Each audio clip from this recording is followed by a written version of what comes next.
And you're from Preston originally? Yeah, originally from Preston, born on sort of Simon's Road, sort of plungy area. Yeah. Then grew up in Fulwood, near the old hospital, around there. Spent most of my life here until recently. We did move out the area over to Lytham. Yeah. But now with everything going on in Preston, I'm kind of wishing we hadn't. It was at the time there wasn't much happening, so that's why we moved. But yeah, it's all changed now. When was that? When did you move out then? So we moved about 6 years ago. Okay. Just before everything kicked off. So nice, yeah, good great, timing. Good timing, yeah, absolutely. But yeah, it's office is based in Preston, and has been for sort of 20 odd years. Have you always been into property? I started. I was a personal trainer initially when I left uni for a few years. I then went overseas travelling and came back and went into financial recruitment of all things. Not something I ever dreamed of doing. In the building next door to us, actually. Did that for a couple of years, and then gradually kind of sort of moved over to the family business. Sort of at the start of the buy-to-let boom. It was a firm of chartered surveyors, and at the time my father sort of said, "Well, look, there's this buy-to-let thing's going to be big. Do you fancy coming over and setting sort of property management arm up?" So I moved across, and that's.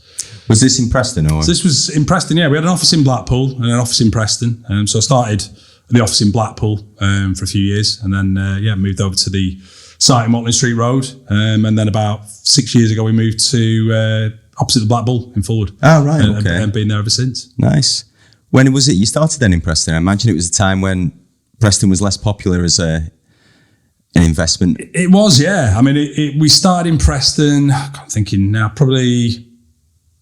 I think the office moved to where it is about 10 years ago. And yeah, it was a hard sell. It was sort of a big university town before all the purpose-built university student accommodation. So at the time, I think when I got involved, it was lots of terraces converted into student flats, all a bit dated, sort of like something from the 70s. Yeah. Students would come and go, and they'd do the 2-3 years here and disappear. Gradually over the years, things have turned, and it's now not a case of us kind of chasing people to say invest in Preston. It's the other way around. The phones are constantly ringing, and people want to come and invest here, which is great. Something I never kind of thought I'd see in my lifetime at one point. So yeah, it's. I read that quote of yours, I think it was 2019, saying that the interest then had picked up quite a lot in Preston. It had, yeah. What's it been like since then, over these last 2 years? Yeah, I mean, phenomenal. I mean, I think 2018 was when the phone started ringing. There's just a few things. We had the City deal come through, which was, I think, kick-started everything. We used to do a lot of exhibitions overseas in Hong Kong. We used to sell sort of high-rise blocks in Birmingham, Liverpool, anywhere but Preston. And when I was there, I'd always sort of say to clients, what about Preston? And they'd sort of glaze over, and that was the end of the conversation. But then those same clients, 2019, 2020, started calling us and saying, we've seen something in the news about Preston being the best place to live in the north of England, or we've heard you've won $500 million in the City deal, and things like that. And then all of a sudden, people realised that things were changing, and that now was the time to try and get in and buy at sort of cheap, discounted rates and ride the wave. And it's not stopped ringing ever since. I mean, we had a buying group in Hong Kong on only a couple of weeks ago, and they want to buy between 20 and 30 terraced houses a month in Preston. And it's now trying to find the supply, because everyone wants to buy here. So at one point, a month, yeah. Jeez. Yeah, I know. So it's, incredible. Yeah, it's just changed beyond belief. I imagine it's like a snowballing effect, because as they add more value, it's more valuable to other investors and stuff. Yeah, absolutely. It is, and word spreads quite quickly within the sort of property investment industry, particularly overseas. I think historically people bought, nice, shiny, new build apartment blocks. Recently, because of all the issues with like cladding and things like that, it's kind of scared a lot of investors away. So they're all now looking for, freehold investments, terraced houses, semi-detached houses, and for the kind of money you can buy them for in Preston, people just can't believe it. They're spending 3-4 times that on a parking space in Hong Kong. So for them to be able to get a whole house, it's incredible. So I lived in Manchester for 10 years before coming back to Preston, and just the prices then you can get somewhere around here next to Wavenham Park. beautiful access to motorways, the city centre, the greenery and stuff. For action, you'd probably move out to like East Manchester a little bit. Oh, you would get something. Yeah, you would. But it is, especially around the square, like you said, it's all Georgian, Victorian. Parts of it, you could be in London, couldn't you? It's a little bit more run down, but you can imagine 5 years on, with this sort of the city living boom, what some of these areas are going to look like, Bank Parade and, the square and various streets off it. It's going to be incredible. Yeah, it's an interesting one, that, because I always say, like Winkley Square and stuff, I say this could be like the northern quarter of Preston. Yeah, it could. What is it you think? Because I know we're trying to do this living city and get people to actually live in the city so they stay in. What do you think we need to put in place to actually get a part of Preston to be like the northern quarter? Is it a cultural thing or? I think, we've sort of, things are moving forward in terms of the residential aspect, the apartments, the places for people to live. But that isn't what sort of necessarily brings people here. I think what you really need is to create the jobs, create this sort of community that then becomes a magnet. Because, why would you move to Preston when you could move to Manchester? Why would you move to Preston when you could move to, what is it that is going to make Preston that magnet to bring people in? We've got the accommodation, but we desperately need the jobs. I think there's a good little creative sector which needs to be promoted more and needs more investment. We don't have any new grade A office space. You go into any big city and they've got grade A office space everywhere. What's going to attract companies into Preston? I think there's some stat where we've got, 28% of the working population of the UK within 35 minutes of Preston, which is massive. It's an ideal place for big employers to come and set up and establish themselves, but they've got nowhere to go. And we keep hearing it all the time. We speak to companies and they say, we'd love to move to Preston, but where are we going to go? Where's the office space? So I think that needs to be kind of at the forefront now of the council's plan. Do you think that this requirement for adequate office space has now been changed since people have been working from home? Is that reinvented? I don't think it's going to have as big an impact as everyone thought. Yes, it will have some impact. I know companies that we work with, like BA locally, are going to be offering much more flexible working arrangements where you might need 2-3 days in the office and the rest at home. But I definitely think there's still a need for it. There's a lot of companies that will be coming back to the office and need that. But potentially not the massive floor areas that we used to with grade A office space, but subdivided, flexible, where you're not tied into long-term contracts, where smaller companies can come in and use it on a flexible basis. I think that a big thing for Preston, particularly in terms of office space, has a lot to do with sort of UCLan and the grad market, because I think UCLan is consistently in the top 5 modern universities in the country for startups, but only, I think it's less than 5% stay in the city. So when you've got that number of startups coming out of a university, in the centre of our city, surely we need to sort of do something to retain that talent and to encourage them to stay within the city. That's how the city will grow, isn't it? It's people like that remaining after they graduate, setting up companies and growing them and building them within the city. It's almost like an extension of the Preston model, whereas we're keeping the education and training in. People are always, I think a lot of people in Preston, certainly if you go online on Facebook and listen to people whinging about stuff, people are always frustrated when we take a step forward in Preston, like the Time Bomb project or like something like that, and then we move back. And obviously COVID and the lockdown weren't anything anyone could anticipate. But do you still think there's this sort of disillusionment with Preston, like we're supposed to have the cinema complex about now do you think people still have faith that, or do you think they're becoming a bit sort of tarnished by 1 step forward and 2 back? Yeah, that is a problem, and it has been a problem in Preston. I think, and you can see why it is frustrating. I've always believed in the city, probably like yourself, and could always see the potential and always kind of thought it would happen. But you can understand why people, do get disillusioned with it. But you can look at places like Manchester, and although now it may appear that it was just a straight trajectory from what it was 25 years ago to where it is now. It wasn't the case. They went through a recession, apartment blocks failed, stopped being built during the recession. People started moving out of the city. There were all sorts of issues. And I think that does happen. It's never plain sailing, but I think having locals, Prestonians behind it, believing in it, promoting the city.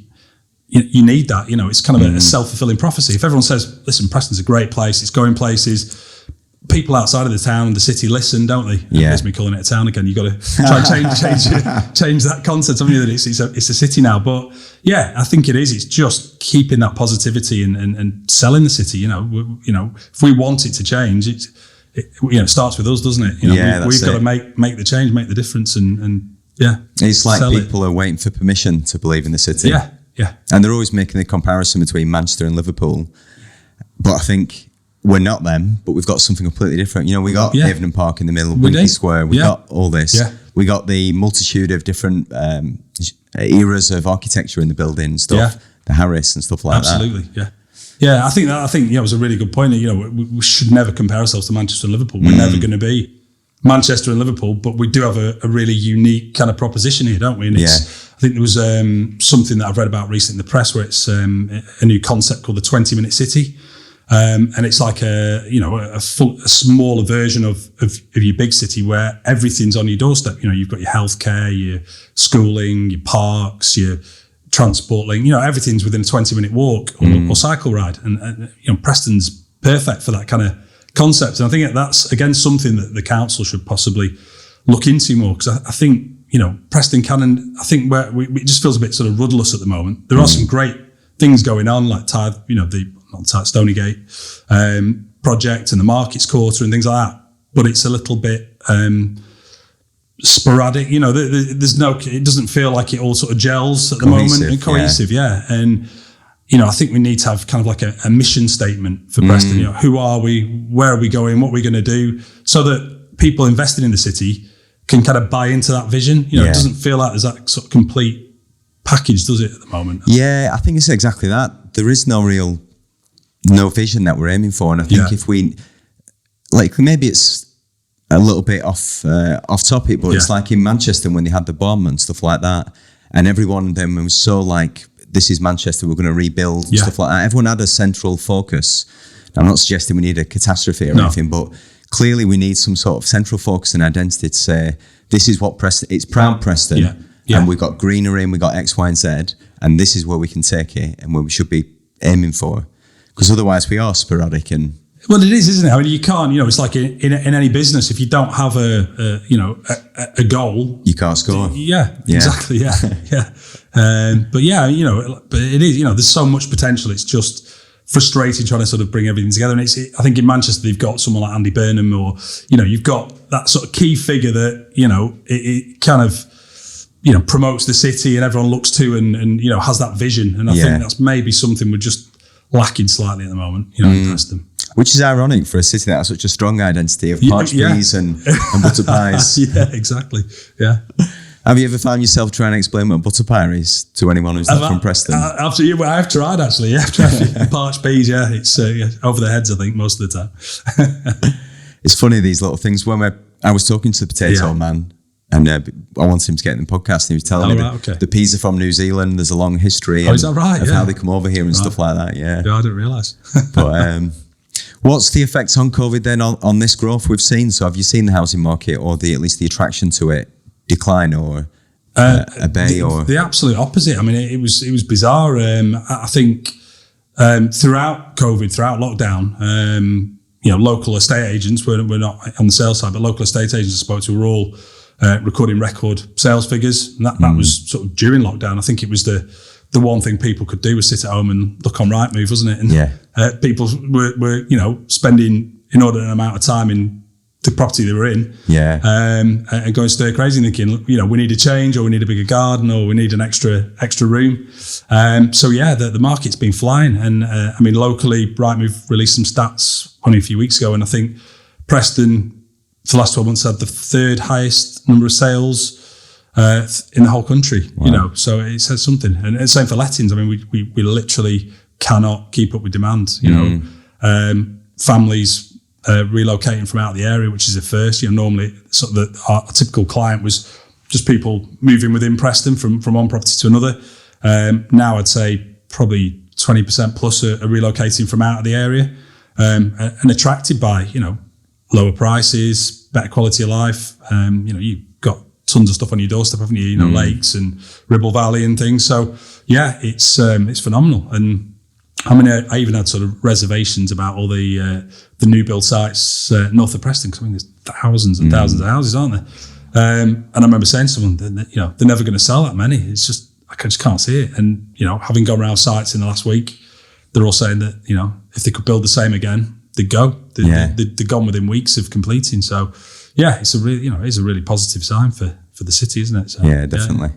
What's the new, I think, is it the city grant or Preston and South Ribble City grants, where the £434 million being reinvested in the city? Yeah, that was the city deal. Yeah. The city deal. Yeah. I think the figure I read there was there's going to be 17,000 plus new houses. Yeah. Built. Yeah, there are. Yeah, so 70. Which, you know, 4 people in a house, it's a huge boost to the population, isn't it? Yeah, and the local economy. And I think there's a lot of people sort of being brought in by people like BAE Systems. We seem to be seeing a huge amount. I think they've got a new deal for the Tempest fighter jet, which is apparently creating another 6,000 or 7,000 jobs locally in sort of Preston and Wharton. So it's hard to believe in it when you know, compared to what it was like only a few years ago, really. So. Yeah, definitely. And I resonate with what you said about people in lockdown sort of going stir crazy, because I'm looking to move into the city from Walton-le-Dale. Right, okay. And for multiple reasons, but one of them being I'm sick of that same 4 walls. I've been there through lockdown. I'm like, you know what, I wanted a change before. Yeah. I definitely fancy a change now. But for me, coming into the city, and you know, here we are at the Archery House, there's a lot of creative people. I work at Society One, which is around the corner. Yeah, it's nice in there. But to come in and feel that buzz of something about the city. Yeah, feels like a proper city, doesn't it? You know, finally, you know, there is that buzz. And, you know, I think places like this, Archery House and Society One are, you know, they're great because they pull people in, you know, people use it, don't they, for that flexible working. There's lots of networking goes on in places like that. And yeah, it has a big knock-on effect. What do you think about the high street thing? So obviously we've seen a lot of shops go like Top Man, Debenhams, etc. Yeah. You think we're going to have sort of a pivot on exactly what shops we have in there, or other big sort of names are going to come in and... I don't know. I mean, I've been doing a bit of research recently because I've sort of been asking myself the same thing: is, you know, what can these spaces be used for? And you know, you got stuff places like Debenhams, which is vast, isn't it? And it's really difficult to kind of fathom what it can be used for. But you know, the high street is constantly changing and has been for the last 100 years. You know, people will find a use for it. Something will be done with it, and someone will breathe life back into these big empty commercial spaces, whether it's turning them into residential or subdividing them to make them into smaller flexible working spaces. But yeah, it doesn't really concern me. I don't, particularly in Preston. I think Preston's fared very well economically. You know, we've got a big public sector workforce, which haven't been impacted as hard as sort of your private sector companies. You know, the high street's busy. You know, every time I go into town now, you know, there's lots of footfall. Yeah. So, you know, it's attractive for retailers. So what's going to happen? I don't know, but I'm confident that something will in the next couple of years, and that those empty units will be repurposed. Yeah, I hope so. Yeah. It's bad when you walk around. There's I think it's the Tithe Bar and Pub. It used to be, or something like that. You see some beautiful buildings. You think, if that was a bar with balconies, right opposite the bus station, it'd be fantastic. Oh, it would, yeah. And I think lots of these will. You know, I mean, I think the one thing I've noticed as well, and you probably have as well, but just over the last couple of years is all the sort of the old pubs that. Some were a bit of a no-go zone, weren't they? They were a bit dodgy, and you didn't generally go in them. But they're all reopening, they're being refurbished. There's smaller independents, like the people who've had the Continental and things coming in now, and the Plough, and it's great. I think that really sort of makes a difference, doesn't it? And brings people in. The nightclub's sort of scene is dead now, I think, isn't it? I mean, it used to be talks every Friday night. Used to be talks every Friday night. You'd finish work, wouldn't you? You'd be in town for 5:30, and night would be over at 11:30, wouldn't it? Or something, kebab and taxi home. But now it's people don't go out till late, do they? And but it's more of that kind of like microbreweries and little independent ale houses, and it's great. It just creates a different feel to the city, doesn't it? It's not that kind of like mad carnage that you used to get on a Friday and Saturdays. It's just a bit calmer and a bit cooler. It's just it's got a different feel to it now, the city. It'd be nice to have sort of sectors in the same way that Manchester does, like your Canal Street or your Northern Quarter or your Deansgate or whatever. Yeah, it would. It'd be really nice, wouldn't it? Yeah. Yeah. And I mean, there's loads of potential for that. I think with that Stony Gate, because it is so untouched, isn't it? And it's so derelict that, that's prime for creating something a bit different. Is that the development opposite the bus station between the market, the new flats that are going to have the shops? So that's basically, the Stonygate master plan is from the Minster, on Church Street, basically down to the prison. And right across to Eastham Lane, and up to the bus station on the other side. So it's a massive area. Wow. I can't remember how many acres it is, but they've got this new master plan that the city have done. I think the plan was to sort of create lots of little independent shops. They're creating an urban village as well in the centre, building, I think the plan's about 2,000 houses and apartments in that area, with potentially another kind of mini Winkley Square, and linking up to Newman College. Nice. And just I think it just needs a complete fresh start, doesn't it? It kind of just got to the point where I don't, there are some nice buildings dotted in and around there, but I think it just needs, most of it needs flattening and redoing. It'd be nice if they redid it, but because that used to be the big music scene down there in Preston, where Action Records and stuff like that. That's right. It'd be nice if they nodded to that history of that area of Preston while still sort of building new. Yeah, that was great. I mean, I remember at school going down there to see live bands in the Lamb and Packet, and there was another one. What was the other one?